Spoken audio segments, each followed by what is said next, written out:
नमस्कार दोस्तों, जैसा कि हम लोग सब जानते हैं कि बुंदेलखंड एक्सप्रेसवे सारे ही बुंदेलखंड वासी बड़े ही दिनों से उम्मीद कर रहे थे कि ये कब ये बन करके तैयार होगा और इसकी फ़ाइनल डेट आ चुकी है।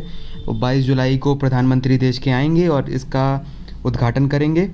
तो ये बुंदेलखंड एक्सप्रेसवे पूरा बन करके, जितना भी कॉरिडोर है इटावा से लेकर के चित्रकूट तक बनना था, वो पूरा बन करके तैयार हो चुका है। तो इस एक्सप्रेसवे के बारे में आइए आज हम थोड़ा बहुत जानकारी जानेंगे और इससे जुड़े हुए रोचक तथ्य क्या क्या हैं। तो सबसे पहले दोस्तों हम लोग एक चीज़ जानते हैं कि ये जो एक्सप्रेसवे है, बुंदेलखंड एक्सप्रेसवे, ये यूपीडा जो कि उत्तर प्रदेश सरकार की सब्सिडरी है, उसके अंडर बनाया जा रहा है। इस प्रोजेक्ट को बनने में जो बुंदेलखंड क्षेत्र जो हम लोग का माना गया है कि बहुत ही पिछड़ा और अति पिछड़ा वर्ग, सूखाग्रस्त एरिया है, इसको देश की राजधानी से जोड़ने का प्रोजेक्ट है। और देश की राजधानी को जोड़ेंगे हम लोग आगरा लखनऊ एक्सप्रेसवे के माध्यम से। तो इसके बनने से क्षेत्र में नई विकास की संभावनाएं पैदा होंगी। आइए जानते हैं इससे जुड़े हुए कुछ रोचक तथ्य।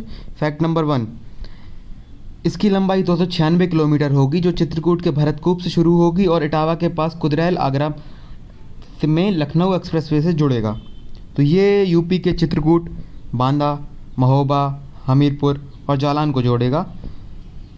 तो आइए दोस्तों हम लोग बात करेंगे फैक्ट नंबर 2 की। ये प्रोजेक्ट ईपीसी के अंतर्गत बनाया जा रहा है, यह जिसे महज 2.5 वर्ष की निर्धारित समय सीमा में बनकर तैयार किया गया है।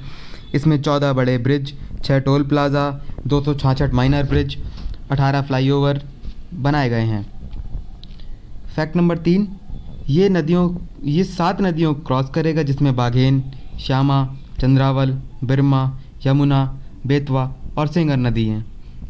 हालांकि नदियों पर बनने वाले पुल कम से कम 4 से 5 वर्ष की समय सीमा में तैयार होते हैं, पर इसे 1 वर्ष में ही बना करके तैयार कर लिया गया है।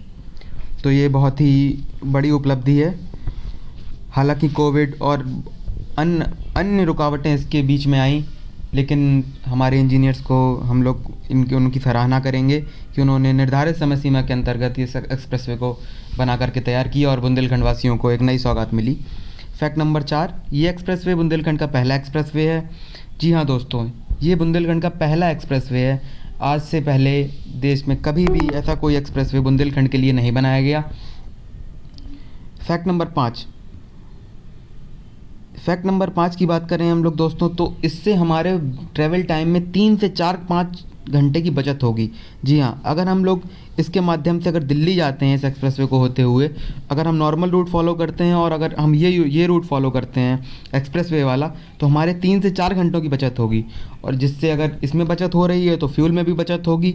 और जी हाँ दोस्तों, हमारी स्पीड भी बढ़ जाएगी। करीब करीब 100 किलोमीटर प्रति घंटे की रफ्तार से हम लोग यहाँ पे चल सकेंगे। हालांकि हम लोग 120 130 भी जा सकते हैं, बट अगर हम लोग कानूनी तौर पे चलें तो 100 किलोमीटर ही हम लोग की परमिसिबल स्पीड है।